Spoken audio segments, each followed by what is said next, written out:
Manifestaciones. Muy bien. ¿Qué más? Esos son los síntomas que va a referir el paciente. Esos son los síntomas. ¿Qué signos van a encontrar ustedes? Ahora sí, palidez. Frecuencia Palidez de cardíaca baja. tegmentos. ¿Qué más? Tensión. Piel fría. Puede ser piel fría, dependiendo si el motivo del síndrome anémico es una hemorragia aguda, sí, aunque ahí entraría otros complejos sindromáticos, que es el choque. Pero bueno, supongamos que no, el paciente no está sangrando en este momento. Palidez de tegumentos. ¿Qué más? Ahora sí, Taquicardia. taquicardia. Muy bien. Esas son. Hay otro síntoma que también les puede referir el paciente, que es hiporexia. ¿Sí? El apetito tiende a bajar en condiciones de anemia. ¿Estamos de acuerdo? Muy bien. Estos complejos de manifestaciones, tanto los signos como los síntomas que expresan el paciente, tienen la peculiaridad de aparecer a un momento determinado. Es decir, aquí entra la función del tiempo. Esto es importante, no pueden aparecer unos síntomas en un inicio, si bien es cierto, o sea, se van agregando y agregando síntomas conforme la entidad va avanzando, pero tienen su cualidad para aparecer. Eso es un complejo sindromático como a ustedes se los explicaron. Y de hecho, desde el punto de vista de la medicina interna, todas las enfermedades deberían encajar en un complejo sindromático. Eso es lo que busca cualquier clínico, juntar o armar las piezas de un rompecabezas para explicar una sola entidad. ¿Estamos de acuerdo en eso? ¿Sí? Muy bien. Bueno, pues en geriatría las cosas no son tan sencillas. De hecho, en geriatría las cosas son distintas. ¿Sí? Aquí las reglas del juego cambian y cambian de manera muy importante. Vamos a hablar un poco de esto. ¿Sí? Muy bien. Este es el abordaje de los síndromes geriátricos que hay. Esto ya lo vimos, no es de extrañar a nadie. Esto es lo que comentábamos ahorita, conjunto de signos y síntomas que se presentan en un mismo momento y que obedecen a causas diferentes. Sin embargo, el término que aplicamos nosotros para denotar a los síndromes geriátricos se refiere a aquellas formas de presentación que suelen ser más frecuentes en las enfermedades de los adultos mayores. Pero aquí, a diferencia de un complejo sindromático habitual, que casi toda esa constelación de signos y síntomas obedecen a una causa, en los adultos mayores, estas manifestaciones no solamente obedecen a una causa, pueden obedecer a muchísimas causas. Y de ellas van de la mano las características del envejecimiento. Estas características del envejecimiento se dan pues porque ocurren acumulación de múltiples déficits en múltiples sistemas que hacen precisamente a esta persona mucho más vulnerable ante las demandas fisiológicas o patológicas de cualquier entidad que se van acumulando a lo largo del tiempo. Esto es muy importante entenderlo. ¿Por qué? Porque entonces la presentación de las enfermedades ya no tiene un curso típico, sino que tiene un curso típicamente atípico. Es decir, las enfermedades en los viejos se presentan de manera completamente diferente a como lo hacen en un joven. Si nosotros pudiéramos pues dividir o clasificar los grandes síndromes geriátricos, la verdad es que la lista es enorme. Aquí tienen algunos ejemplos de ellos. El abatimiento funcional, nosotros lo entendemos en geriatría como un síndrome geriátrico y es la pérdida que se da de manera gradual o de manera abrupta de las capacidades que nos permiten interactuar con nuestro entorno o bien aquellas capacidades que nos sirven para nuestro autocuidado. Las dividimos en dos tipos, eso lo vamos a ver más adelante, en las actividades instrumentales de la vida diaria y las actividades básicas de la vida diaria.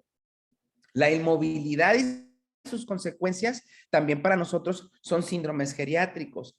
Uno que es así por excelencia el síndrome geriátrico al que seguramente ustedes como médicos y más en su internado se van a enfrentar es al delirium, que también es un síndrome geriátrico y de hecho junto a la fractura de cadera, son las únicas dos urgencias en las que debería de acercarse, pues, o debería estar de cerca un geriatra.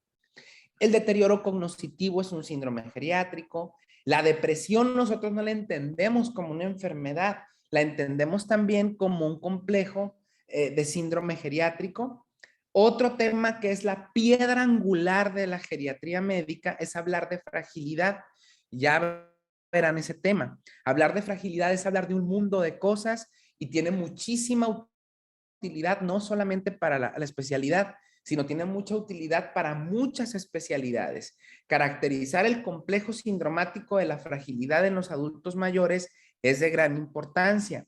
La malnutrición es otro síndrome geriátrico muy importante. El colapso de las personas que cuidan a los adultos mayores también es un síndrome geriátrico.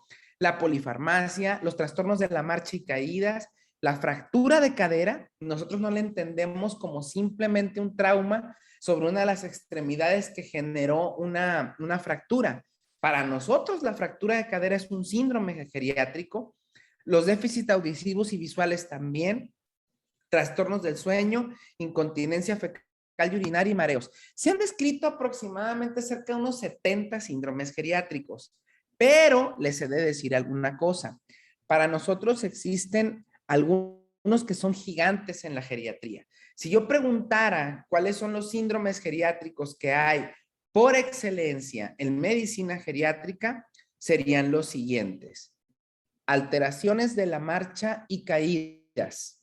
Esos son síndromes geriátricos por excelencia, o los gigantes, decimos, de la geriatría. Deterioro cognitivo o delirium, diagonal también demencia, independientemente de su causa. Esos son dos. 3, inmovilidad y lesiones por presión, las consecuencias de la inmovilidad. ¿Sí? Muy bien. Alteraciones o problemas en el sueño. Y 5, incontinencia urinaria y fecal. Y 6, fragilidad. Esos serían los síndromes geriátricos más importantes a evaluar o identificar en las personas adultas mayores. ¿Estamos de acuerdo? Muy bien.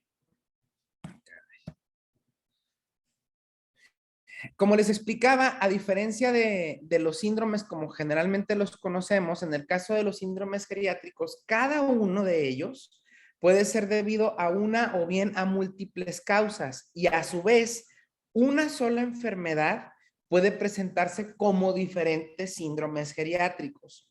¿Sí? Muchas veces estos síndromes geriátricos se permanecen ocultos hasta que no se hacen evidentes. Y si no se detectan a tiempo estos síndromes, casi siempre terminan en un aumento de la morbilidad, pérdida funcional y de muerte también. Pero si se identifican de manera temprana, podemos incluso o enlentecer su aparición, revertirlos e incluso mejorar el estado funcional del paciente. Esto lo vamos a ver poco a poco a lo largo del curso y vamos a ver qué importancia tiene su identificación. ¿Sí? De todos los complejos sindromáticos, quizás los que más tienen que ver son con las alteraciones en el estado nutricio. También vamos a ver cómo es que evaluamos el estado nutricio dentro de los adultos mayores. Ustedes llevaron una materia que cuando yo estaba en la facultad ni siquiera existía, que era nutrición, ¿no? Sí, llevaron nutrición clínica. ¿Sí? Ok. Bueno, entonces deberían ser expertos en evaluar el estado nutricio en cualquier persona. Entonces, vamos a ver cómo cada una de estas entidades se relacionan entre sí.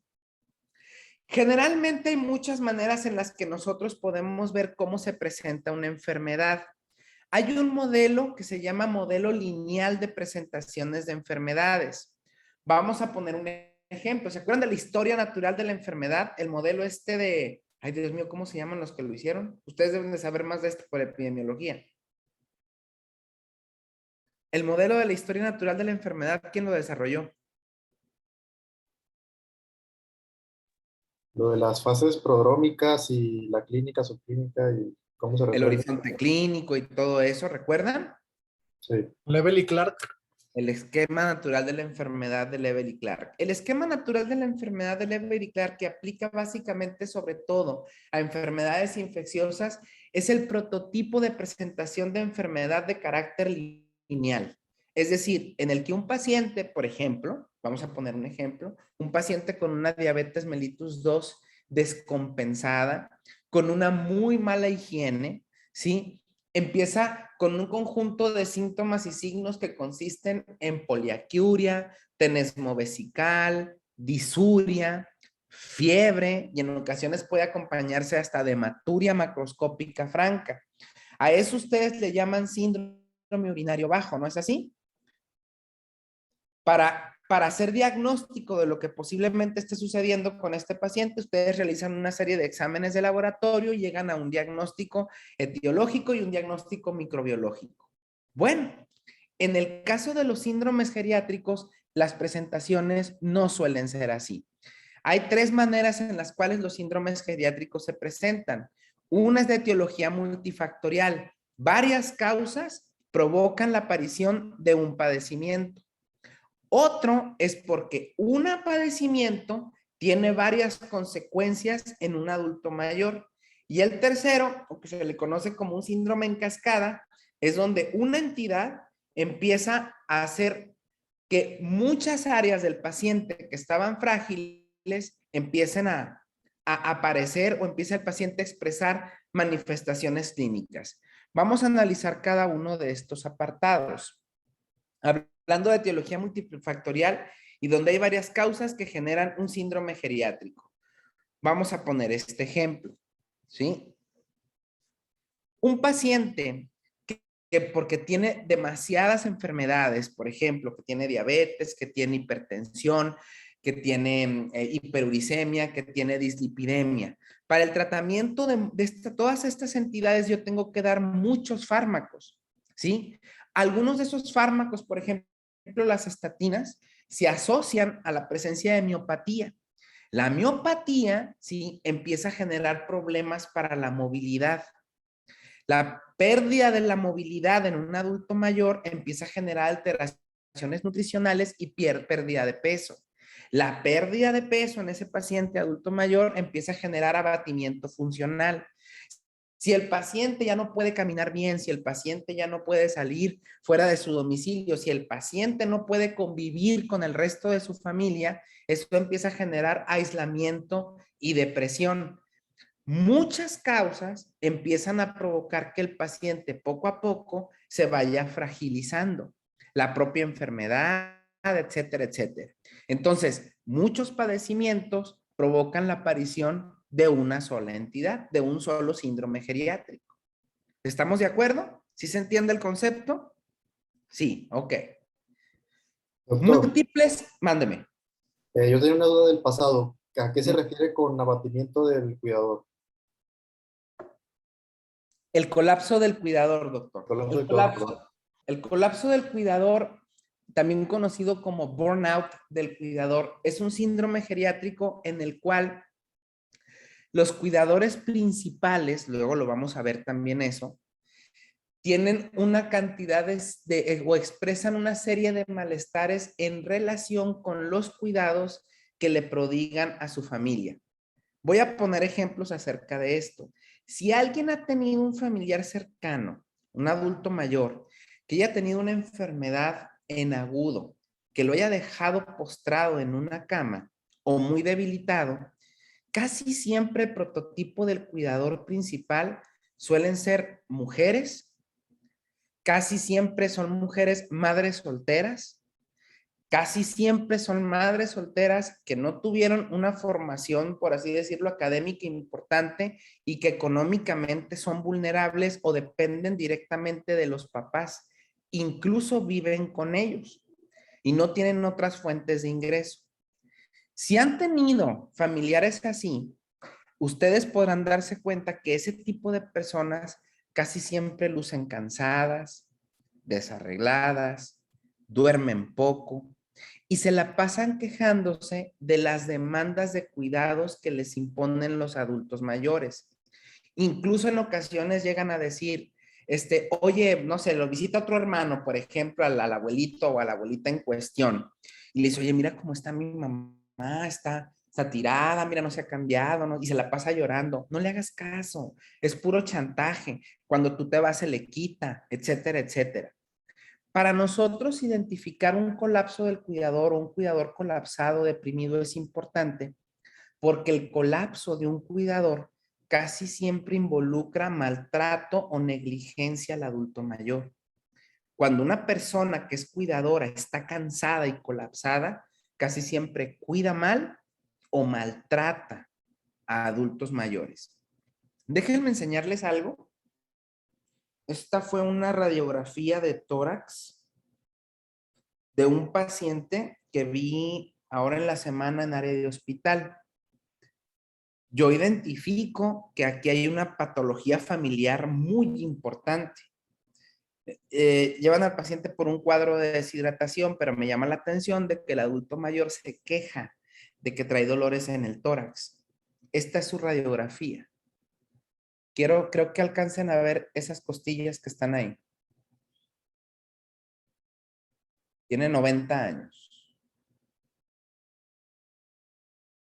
Al momento de interrogarlo y preguntar por qué es el dolor del tórax que tiene, el adulto mayor se queda callado y el familiar observa al adulto mayor, nada más.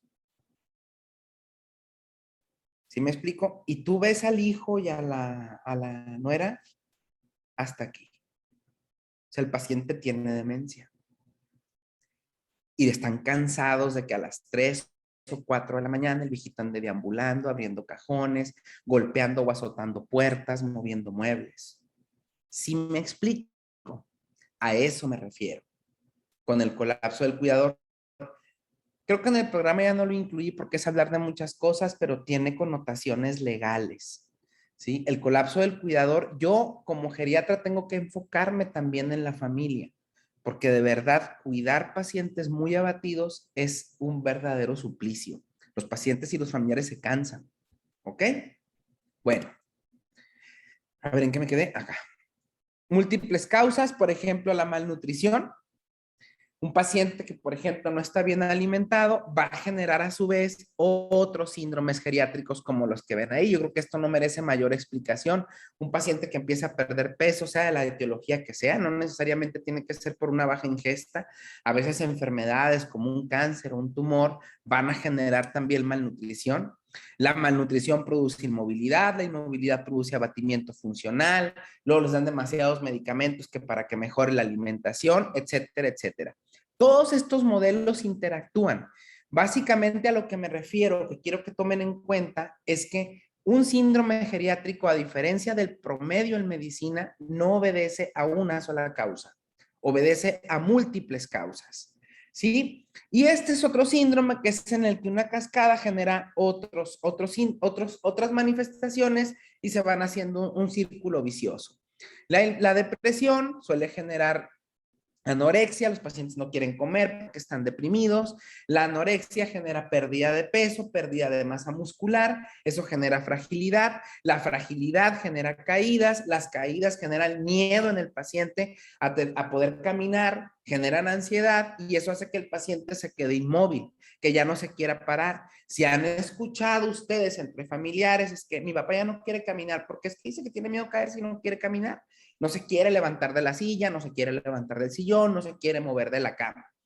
Y eso es un círculo que a veces es muy difícil de romper. ¿Estamos de acuerdo? Entonces, ¿les quedan claros los 3 prototipos en los cuales se pueden presentar los padecimientos en las personas adultos mayores y cómo interactúan entre ellos? ¿Estamos claros? Muy bien. Muy bien. A su vez, pues sabemos que hay múltiples intervenciones que nosotros podemos realizar para tratar de frenar estos círculos viciosos que tenemos. Primero, pues toda la prevención primaria que ustedes conocen en los esquemas de Leber y Clark también aplican para padecimientos crónicos. Si nosotros sabemos que tenemos una o varias causas que pueden provocar un síndrome geriátrico, por ejemplo, un paciente diabético, también hipertenso, que tiene problemas visuales.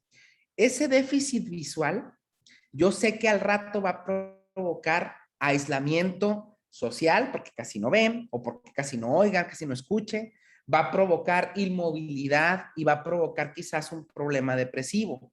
Yo tengo que hacer ese diagnóstico e inmediatamente tratar de subsanar esos déficits, porque si no, se empiezan a acumular. Si el paciente, por ejemplo, es adulto mayor, tiene diabetes y tiene una catarata, y sé que eso va a generar un impedimento visual, hombre, pues rápido tengo que referir a un oftalmo y ver si hay pertinencia de colocar unos lentes intraoculares y mejorar su capacidad visual. ¿Para qué? Para que no se desencadenen otros eventos.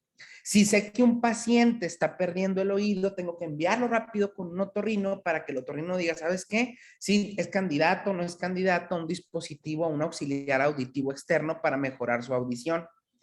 El pedo con los abuelitos es que todos esos detalles se los atribuimos erróneamente a la edad y vamos dejando que sigan, sigan y sigan hasta que llegue algún evento en agudo precoz que todo lo que estaba sostenido con pinzas lo agarre, lo sacuda, y es cuando los familiares se avientan la bellísima frase esa de, oye, pero si hace una semana estaba re bien, desde que se infartó quedó mal. Y la respuesta es no, güey, es que hace una semana no estaba bien. Ya tenía problemas visuales, ya tenía problemas auditivos, ya casi no se movía. Llega un evento agudo, se infarta y todo lo que estaba sostenido con alambres se desploma. Entonces, de nosotros depende, y más de ustedes, médicos generalistas, realizar a cabo una buena prevención primaria y un diagnóstico de las causas que puedan provocar abatimiento en los adultos mayores. Detectar de manera precoz esos síndromes geriátricos y dar tratamiento etiológico a cada uno de ellos. Y si ya de plano el padecimiento dejó algún grado de secuela, tratar de rehabilitarlo lo antes posible. ¿De acuerdo? Bueno, otra de las características, me voy a adelantar un poquito a esto, ya para redondear, es la presentación atípica de las enfermedades en los adultos mayores. Y de hecho, créanme, se ha regado mucha tinta respecto a eso. Por ejemplo, ustedes han escuchado mencionar, si ustedes ya llevaron cirugía, los cirujanos, de hablar, por ejemplo, del apéndice del adulto mayor o el apéndice del anciano, que no se parece absolutamente nada a un cuadro apendicular de un joven, precisamente por el proceso de envejecimiento. Ellos no tienen rebote y no tienen rebote porque, uno, la sensibilidad de los receptores dentro del peritoneo está totalmente disminuida. El paciente no tiene sensibilidad para percibir el dolor. En una persona que tiene 88 años, ni modo que me digan que va a tener resistencia abdominal o se le va a poner el abdomen como una tabla, cuando ni siquiera músculos tienen. Del mismo modo, va a ser muy difícil que en la biometría hemática les haga una leucocitosis muy importante. La mayoría de los pacientes adultos mayores tienen inmunosenescencia y no elevan glóbulos blancos, etcétera, etcétera, etcétera. El ejemplo más común para esto era de lo primero que hablábamos, por ejemplo, del síndrome anémico. Hace como una semana, unas 2 semanas, ingresé a hospital a una paciente que me llevaron al consultorio, me la llevan porque dicen que está deprimida. La señora se la pasaba llorando, estaba triste, etcétera, etcétera. Desde que entra al consultorio, de lo primero que te percatas es que trae un poco de disnea. A los familiares les sorprende porque como la señora vivía sola, parte del aislamiento social, no la habían visto caminar a lo largo de una pandemia, la paciente se quedó sola, les llamó la atención y dijeron, oiga, doctor, es que nos habíamos dado cuenta de que se agita. ¿Ok? Agitada. Desde que entra, ves a la paciente más pálida que un cirio pascual. Está completamente blanca. Entonces, yo les digo, esta señora está muy pálida. Y todos los familiares, pues, yo la veo como siempre. Digo, a ver, ¿cómo que como siempre? La señora lo único que se dedica es levantarse de su cama, ir a comer los alimentos que les llevan sus hijos las 3 veces al día religiosamente. Pero hasta ahí, la señora tiene déficit visual. Al momento de hacerle un tacto rectal, porque pregunto cómo ha estado evacuando, dice que está haciendo diarreíta y que le llama la atención que huele mal. Al momento de hacerle un tacto, lo que me encuentro son evacuaciones o restos melénicos. Nadie se dio cuenta, hablando de fármacos, que la señora estaba chingándose 2 diclofenacos diarios desde hace 3 meses. Al momento de mandarle a hacer estudios, trae una hemoglobina de 4.8.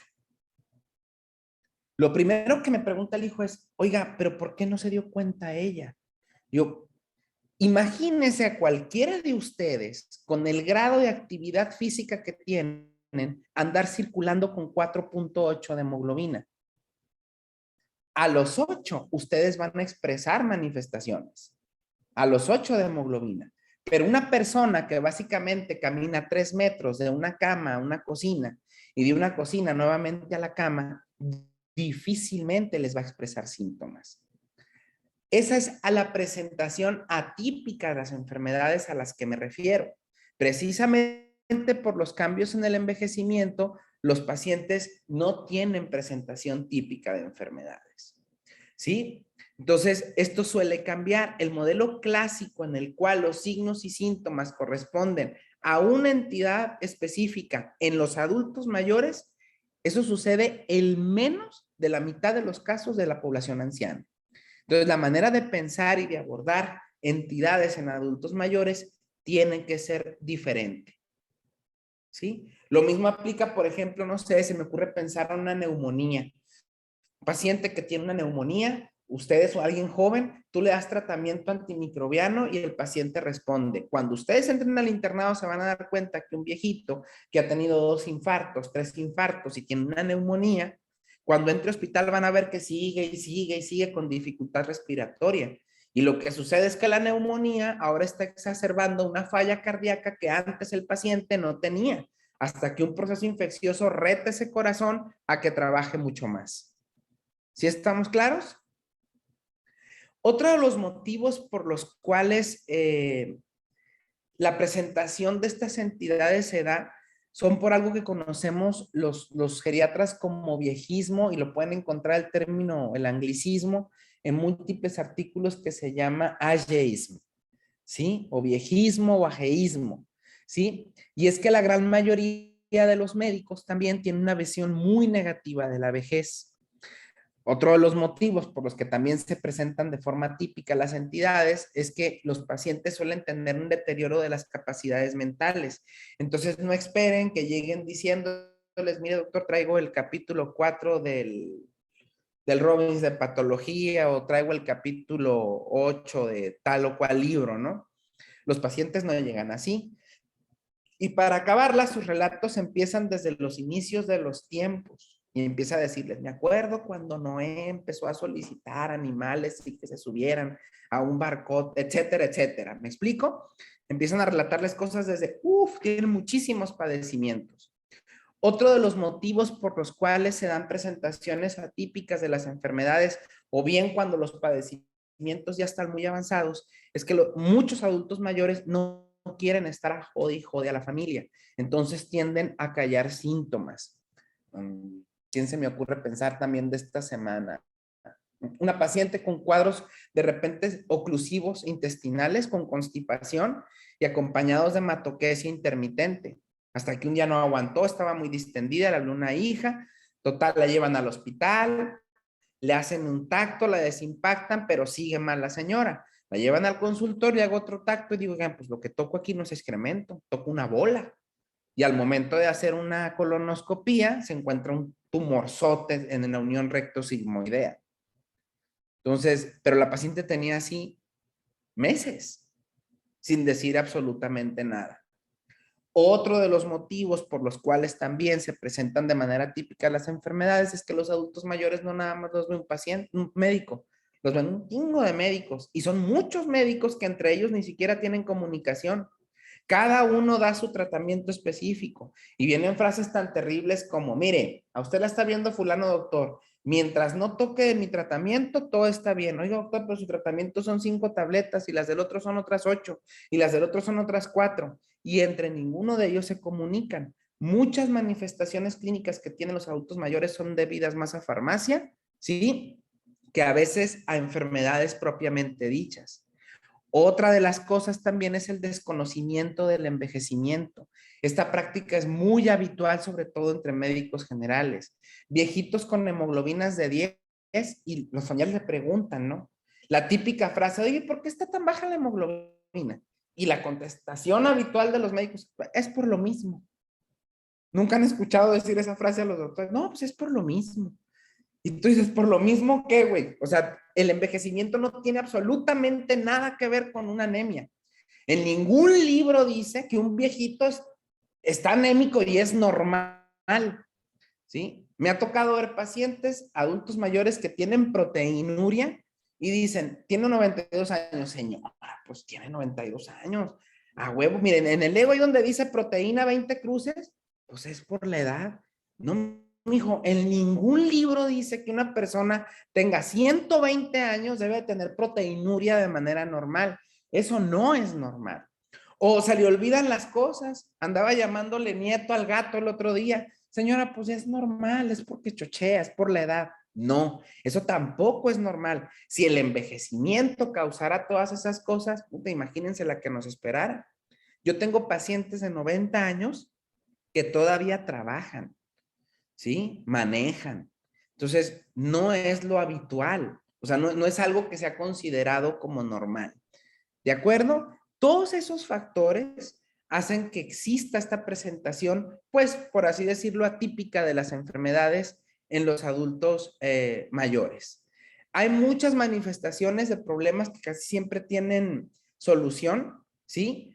Y que nunca se revisan por parte de médicos. El delirium es una de ellas, la incontinencia que puede ser provocada por problemas graves, tumores, litiasis en vejiga, la inestabilidad de la marcha y caídas, la falta de apetito, colapso del cuidador, etcétera. Son entidades que habitualmente no abordamos. ¿Estamos de acuerdo? Muy bien. De lo que se trata, pues, esta materia es de saber cómo se va a abordar y cómo se van a investigar los padecimientos de los adultos mayores. ¿Estamos todos claros? Muy bien. ¿Tienen alguna pregunta? ¿No? Bueno, ahí les va el programa. A ver, me comentaron qué. Ah, no escucho cuando pase lista. Ahorita le pongo asistencia, doctora.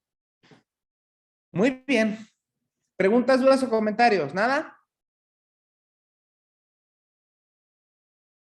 Ok. Nos vemos entonces. Doctor, en Ah, ese caso que pues todo se causa por, si es un por ciclo todo. vicioso, entonces al momento de tratar a un paciente, ¿con qué se empezaría? ¿Con Ah, qué qué buena pregunta, doctor. Y cuando veamos fragilidad, ahí le voy a decir con qué se empieza. ¿De acuerdo? Sí, está bien. Gracias, doctor. Doctor, para la repartición de temas, ¿a partir de cuál sería del que empezamos a repartir? Envejecimiento del sistema nervioso central. ¿Y sería repartirlo uno por clase? ¿O cómo sería? Repartan uno de cada grupo, preparen los dos el tema. Uno por grupo. Y esos de los diferentes grupos, si quieren, divídanselo. ¿Ok? ¿Sí? Sí. A lo mejor no todos van a alcanzar a dar clase, así que escojan bien sus cartas, son muchísimos. ¿Ok? Sí, doctor. Gracias. Muy bien. Bueno, pues nos vemos el Sabadrinks. ¿El viernes ¿Vale? no hay clase, doctor? Ah, el viernes también tenemos, ¿verdad? A ver, espérenme. Viernes. Sí. El viernes también es a las 9, ¿verdad? No, el viernes nos vamos a ver. Es que el viernes fue inhábil, ¿verdad? Sí. Y si les late más así o nos echamos 2 horas el sábado. De una en una. Sí, de una en una. Mejor, No, mejor. Hazlo el sábado. Entonces, viernes y sábado. Está bien, así lo hacemos pues. Entonces, el viernes nos vemos. Doctor, ¿el viernes continúa usted o ya empezaríamos con los temas? No, ya empiezan ustedes. Hoy es martes, yo creo que tienen tiempo suficiente. Está bien. Gracias. ¿Hecho? Órale pues. Cuídense, médicos. Ahorita le pongo asistencia, doctora. Nos vemos. Bye. Gracias, doctor. Doctor.